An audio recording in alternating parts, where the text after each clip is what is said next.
between you, artificial insemination. You had her daughter. So at what point then did it become known that you had had artificial insemination in order to have Nick? When Nicky was 5 years old, and I'd won the court cases because I had to fight court cases in order to get custody of Lisa. Which you did. Which I did. We came back to London. I was then in the relationship with a lady that I'm still with at the moment. And we came back to London, and Nicky was at a wonderful school and with very understanding headmistress. And suddenly in the newspapers, because an outfit called Sappho had started letting it be known that lesbians could be inseminated, that they were conned by a couple of newspaper girls to go to this clinic. And of course the newspaper girls were actually, all they wanted to do was have the story, and all hell broke loose. And it was How did you manage that? Because you've been a subject of notoriety. Never been frightened to do what you wanted. Never been frightened to do that in public and not hide it. And then the tabloid press are kind of knocking on your door, knocking at your son's door, knocking at your family's door, saying same-sex, lesbian woman. How did you manage that? Well, funnily enough, it was because of the Yorkshire Post up here.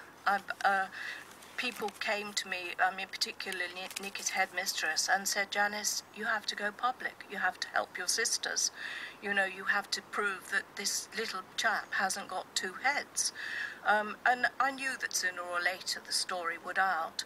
And I had somebody who was very sympathetic. I think his name was John Clare from up here, from the Yorkshire Post. They broke the story, and then it came down to London, and it was in the Observer.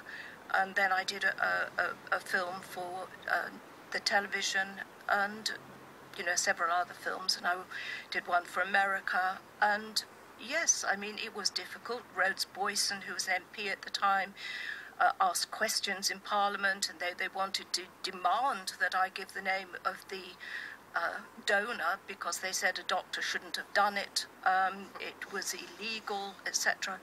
So questions were asked in Parliament, and at one time I had about, 40 paparazzi parked outside our house in London.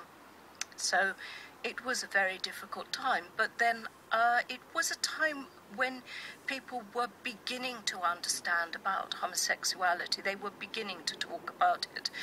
And once they realised that Nicky did not have two heads, he was a very bright young chap, and he went to an ordinary school, and that, I also was a caring and loving mother, and that I was with somebody who was a caring and loving parent, then the emphasis changed from being hatred towards us to understanding.